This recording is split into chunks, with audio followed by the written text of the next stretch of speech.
یہ میلاد آخر ہے کیا؟ کیا یہ میلاد ہے کہ ہم ناچیں؟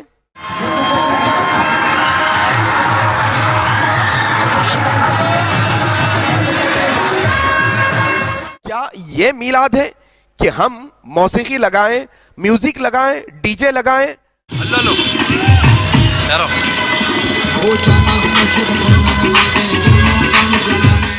کیا یہ میلاد ہے کہ ہم وہ ڈی جے کی جو ہے نا ساؤنڈ پر، اس کی میوزک پر تھڑکے لگائیں؟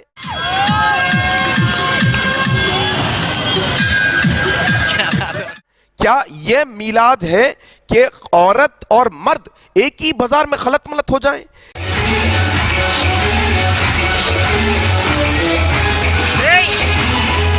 کیا یہ میلاد ہے کہ ہمارے نوجوان پنگیاں بجاتے پھر رہے ہیں؟ اللہ اکبر!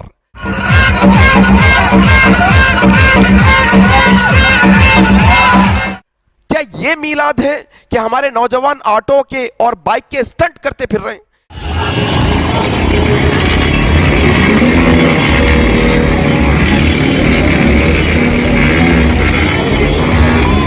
کیا یہ میلاد ہے کہ بیجا حرکتیں ایک دوسرے کو ہوا میں اچھالا جا رہا ہے، ڈھکیلا جا رہا ہے، کود رہے ہیں، اچھل رہے ہیں، چیخیں مار رہے ہیں؟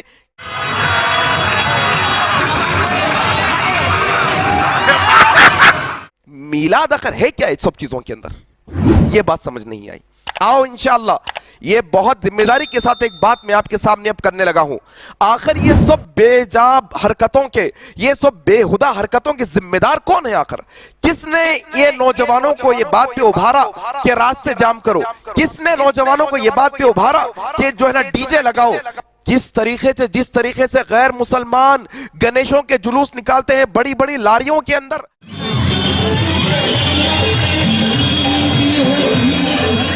ہمارے نوجوانوں کو کس نے ابھارا آخر یہ؟ اچھا میں یہ جانتا ہوں کہ بریلوی علماء جنہوں نے میلاد پر امت کو جو ہے نا ابھارا ہے، وہ اکثر علماء یہ کہتے ہوں گے شاید کہ یہ سب اسلام کا حصہ نہیں، لیکن سوال یہ کہ جب یہ بریلوی علماءوں کے سامنے یہ امت یہ بیکار کے کام کر رہی ہے تو ان کو روکنا کس کی ذمہ داری ہے؟ کیا بریلوی علماء کی ذمہ داری نہیں؟ میرے بھائی دیکھو، موسیقی جس کے بارے میں اللہ کے نبی صلی اللہ علیہ وسلم نے کہا، ابن عمر رضی اللہ عنہ روایت کرتے ہیں، ایک دفعہ بانسری کی آواز سنی، تم ڈی جے لگاتے ہو، پیانو بجاتے ہو، کیا کیا کرتے ہو، صرف بانسری کی آواز سنی اپنے کانوں میں انگلیاں ڈال دی۔ ابن عمر سے پوچھا کہ ایسا کیوں کیا؟ کہا کہ میں ایک دفعہ رسول کے ساتھ تھا، بانسری کی آواز آئی، اللہ کے نبی صلی اللہ علیہ وسلم نے اپنی کانوں کو بند کر لیا۔ جو نبی بانسری کی آواز پہ اپنی کانوں کو بند کر لیتا ہے، آج وہی نبی کے نام پر تم ڈی جے لگاتے ہو، شرم نہیں آتی؟ اللہ اکبر! کیا نوجوان بے تکا اور بے ڈھنگا یہ پبوں اور کلبوں میں بھی شاید ایسا نہیں ناچتے ہوں گے؟ اللہ اکبر! ایسے بےہودہ طریقے سے، اور تکلیف اس بات کی ہے کہ نبی کے نام پر جو نبی جہالت ختم کرنے کے لیے آئے تھے، وہ نبی کے نام پر جو ہے نا لوگ امت کو، آج نوجوانوں کو کوئی بولنے والا نہیں، آج بریلوی علماء اس کے سارے ذمہ دار ہیں۔ میرے بھائی یہ بات سمجھنے کی کوشش کرو، جنہوں نے ابھارا ان کی ذمہ داری ہے۔ ہم تو اہل حدیث ٹھہرے ہیں، ہم تو میلاد نہیں مناتے، ہمیں تو گستاخی کے فتوے لگائے گئے ہیں۔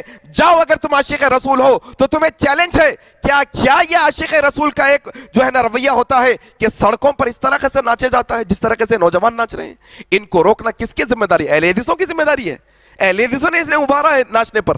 میرے بھائی بے پردہ مسئلے میں کیا عورتیں مردیں ایک جگہ ایک دوسرے کے، اللہ کے نبی صلی اللہ علیہ وسلم نے کہا تمہارے سر میں لوہے کی کیل ٹھوک دی جائے، بہتر ہے یہ کہ کسی غیر محرم کو تم ہاتھ لگا دو۔ اللہ اکبر!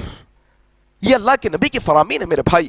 آج دیکھو مسئلہ کیا ہو گیا، مت کو جو ہے بہکاتے مسائل کے اندر اتنا جو ہے نا باولا کر دیے، امت کو اتنا جو ہے نا نکمہ اور نالائق کر دیے کہ نبی کا نام لے کر سڑکوں پہ کیا حرکتیں، ہندوؤں بھائیوں کو کیا پیغام دے رہے ہیں ہم، غیر مسلمانوں کو کیا پیغام دے رہے ہیں ہم کہ کیا یہ اسلام کا طریقہ ہے؟ کیا یہ اللہ کے نبی کے ماننے والے ہیں؟ کیا نبی کے نام پر، جس نبی نے کہا کہ راستے کی تکلیف دہ چیز کو ہٹاؤ، وہ نبی کے نام پر یہ سب کام؟ اللہ اکبر! میرے بھائی آؤ تھوڑا سا یہ بات سمجھنے کی کوشش کرو، مسلکی تعصب کی اینک کو نکالو اور یہ سمجھو کہ کیا یہ نبی کی محبت والے عمل ہے؟ کیا اس طریقے سے نبی کی محبت ہوتی ہے؟ پھر امت کو بہکایا گیا کہ نہیں یہ آیت ایسی ہے, یہ آیت میں اللہ کے جو ہے نا احسانات کا جو ہے نا ہمیں شکر ادا کرنا چاہیے. میرا سوال یہ ہے کہ کیا یہ آیت ابوبکر صدیق کو سمجھ میں نہیں آئی تھی؟ ابو حنیفہ رحمہ اللہ کو سمجھ میں نہیں آئی؟ عبد القادر جیلانی رحمہ اللہ کو سمجھ میں نہیں آئی؟ نہیں, آج کے مولویوں کو سمجھ میں آ گئی اور امت کو بے ڈور چھوڑ دیا گیا ہے. ڈوری نہیں امت کیا, چھوڑ دیا گیا, ایسے ہی آوارہ طریقے سے چھوڑ دیا گیا امت کو. پھر اس کے اوپر سے بہکانے والے ایسے کہ باتیں بڑی بڑی کر کے کہتے ہیں منع کی دلیل کہاں ہے, منع کی دلیل کہاں ہے. میرے بھائی یہ سمجھنے کی کوشش کرو, ان کے لیے یہ باتیں نہیں ہیں, یہ چیز سمجھو, ان کے لیے یہ باتیں نہیں ہیں.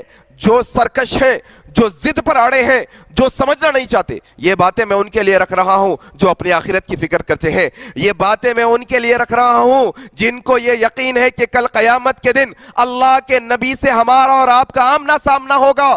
کیا یہ نوجوان جو نبی کے نام پر میوزک پر ناچ رہے ہیں ایسے ہی انہیں موت آ جائے گی اور قیامت کے دن نبی کا سامنا ہوگا تو کیا منہ دکھائیں گے نبی کو؟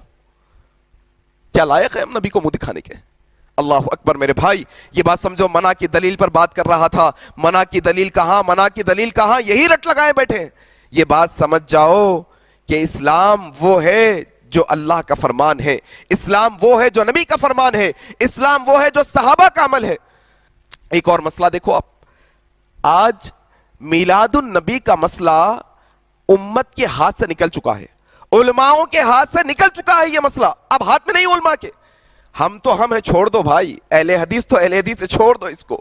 بریلوی عالم بھی آ کر اب یہ ناچنے والے نوجوانوں کو روکے گا تو یہ ناچنے والا نوجوان وہ بریلوی عالم سے کہے گا تم گستاخ نبی ہو, اللہ اکبر, تم نبی کی محبت نہیں رکھنے والے ہو, یہ نوجوان کہے گا وہ. اور دیکھو اصل میں مسئلہ کیا ہے, نبی کی سیرت پہ اتنے جلسے ہوئے, نہیں آتی قوم. نبی کی سیرت پر اتنے کورسز ہیں, نہیں اٹینڈ کرتی. نبی کی سیرت پر اتنی کتابیں لکھی ہوئی ہیں, نہیں پڑھتی. یہاں پر نبی کے نام پہ کیوں جمع ہو رہے ہیں؟ اصل نبی سے محبت کا مسئلہ نہیں, اصل انٹرٹینمنٹ ہے, ناچنا ہے, گانا ہے, موسیقی ہے, کھانا ہے, پھرنا ہے, عیاشی کرنا ہے اصل میں. اس وجہ سے یہ قوم جمع ہو رہی ہے.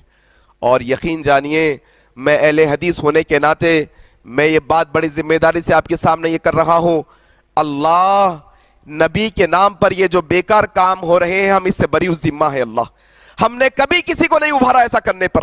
اللہ ہم تیری بارگاہ میں دعا کرتے ہیں, ہمارے جو بھٹکے ہوئے بھائی ہیں اللہ تو انہیں ہدایت نصیب فرما دے, اللہ تو ان کو ہدایت دے دے.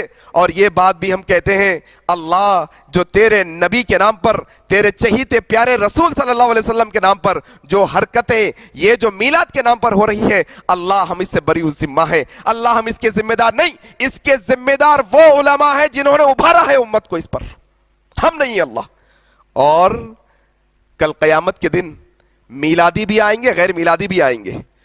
اگر سوال ہو جائے, اعلان ہو جائے میلادی الگ ہو جاؤ, غیر میلادی الگ ہو جاؤ, اللہ کی قسم غیر میلادیوں میں خود رسول اللہ ہوں گے, خود ابوبکر صدیق ہوں گے, عمر ابن خطاب ہوں گے, عثمان ابن عفان ہوں گے, علی ابن طالب ہوں گے, حسن حسین ہوں گے, اور ہم اہل حدیث بھی ہوں گے جنہوں نے میلاد نہیں منائی. اور میلاد منانے والوں میں کون کون ہوں گے آپ نوٹ کر لو. ہم نہیں. میرے بھائی کیا سمجھنے کی بات ہے, تماشا بنا کے رکھ دیا پورے دین کو. جو نبی کا امن کا پیغام امت تک پہنچانا تھا وہی نبی کے ماننے والے نبی کے نام پر کیا کیا کر رہے ہیں شہر کے اندر, ذرا دیکھو. آپ مشاہدہ کر سکتے ہیں, مجھ سے بہتر آپ جاننے والے ہیں, یہ بات سمجھنے کی کوشش کرو میرے بھائی. تو میرے بھائی اصل میں ایک بنیادی بات یہ سمجھنا ہے کہ آج یہ جو امت میلاد کے نام پر جمع ہو رہی ہے یہ اصل میں اللہ کے نبی کی ذات سے محبت کا ایک ثبوت ہے. چلو مان لو یہ اللہ کے نبی کی ذات سے محبت ہے. یقین جانیے اللہ کے نبی کی ذات سے جتنی محبت ہے اس سے زیادہ اللہ کے نبی کی بات سے محبت ہونا اصل ایمان والے کی دلیل ہے. یہ بنیادی بات ہے میرے بھائی. آج دیکھو آپ ایک دن اپن عید میلاد کی خوشی کر لی ہے, دوسرے دن بندہ یہی جا کے نبی کی سنت پہ بلیڈ چلا دیتا, یہی بندہ ٹیلر کے پاس جا کے پینٹ ٹخنوں کے نیچے سلا کے آتا, یہی بندہ نبی کی جو ہے نا ذات سے محبت کا ثبوت دیا تھا میلاد کے دن شادی بیاہ ہندوؤں کے رسم و رواج کے طریقے پہ کرتا, سودی کاروبار کرتا. کئی ایسے بھی ہوں گے میلاد کے میدان میں آئے ہوں گے, میلاد کے جلوسوں میں سود کی گاڑیوں پہ آئے ہوں گے. سود کی گاڑیوں پہ. نبی سے محبت اصل کیا ہے؟ نبی کی بات سے محبت کرنا ہے میرے بھائی. نبی ایک ہفتے میں، 24 گھنٹے میں، ایک ایک لمحے میں، ایک مہینے کے 30 دنوں میں، سال کے 12 مہینوں میں، ہر لمحہ نبی صلی اللہ علیہ وسلم کی سنتوں سے چمٹ کے رہنا، یہ اصل نبی سے محبت ہے. نہیں پورا سال کدھر کی نبی صلی اللہ علیہ وسلم شادی بیاہ میں نبی کو بھول جا رہے ہیں، تجارت میں نبی کو بھول جا رہے ہیں، گھر کے خرید و فروخت میں نبی کو بھول جا رہے ہیں، معاملات میں نبی کو بھول جا رہے ہیں، سب میں نبی کو بھول جا رہے ہیں. خالی ایک دن یہ نبی کی ذات سے محبت ہو سکتی ہے، ہو سکتا، ہم نہیں جانتے. یہ تو ثبوت ظاہری یہی دکھ رہا ہے. اصل نبی کی بات سے محبت ہے، اور نبی کی ذات سے محبت کرنے والے بہت آگے چلے گئے. ایک مثال یوں دے دوں میں آپ کو، اللہ کے نبی صلی اللہ علیہ وسلم سے محبت کرنے والا ایک شخص ایسا گزرا ہے جن کا نام میں اگر لوں تو لوگوں کے پیٹ میں درد ہوگا. ایک شخص ایسا گزرا تاریخ میں جو اللہ کے نبی کی ذات سے بے حد محبت کرنے والا تھا، لیکن اللہ کے نبی کی بات کا انکار کر دیا، اللہ کے نبی کی بات نہیں مانا. اللہ کے نبی صلی اللہ علیہ وسلم کہتے ہیں کہ اللہ تبارک و تعالیٰ وہ شخص کو جہنم کے جوتے پہنائے گا، آگ کے جوتے پہنائے گا، دماغ کھولے گا. کس کو؟ نبی کی ذات سے تو محبت کر لیا لیکن نبی کی بات کو چھوڑ دیا. دونوں، نبی کی ذات سے بھی محبت ہونی چاہیے، نبی کی بات سے بھی محبت ہونی چاہیے. یہ اصل ایمان کا نشانی ہے. وَمَن يُطِعِ اللَّهَ وَرَسُولَهُ فَقَدْ فَازَ فَوْزًا عَظِيمًا. یقین جانیے اللہ اور اس کے رسول کی اطاعت اصل کامیابی ہے ہماری. میرے بھائی یہ بات کو آپ سمجھنے کی کوشش کرو، مسئلہ کی اینک کو نکالو اور سمجھ کر عمل کرنے کی کوشش کرو. اللہ سے میں دعا کرتا ہوں کہ اللہ تبارک و تعالی ہم تمام کو جو ہے نا نبی صلی اللہ علیہ وسلم کی سے سچی محبت کرنے والا بنائے. اللہ تبارک و تعالی قیامت کے دن حوض کوثر کا پیالہ ہمیں نصیب فرمائے. اللہ جنت کے اندر نبی صلی اللہ علیہ وسلم کی ہمیں جو ہے نا صحبت اختیار نصیب فرمائے. اللہ ہماری دعا کو قبول فرمائے. سبحانک اللہم و بحمدک اشہد ان لا الہ الا انت استغفرک و اتوب الیک. والسلام علیکم ورحمۃ اللہ وبرکاتہ.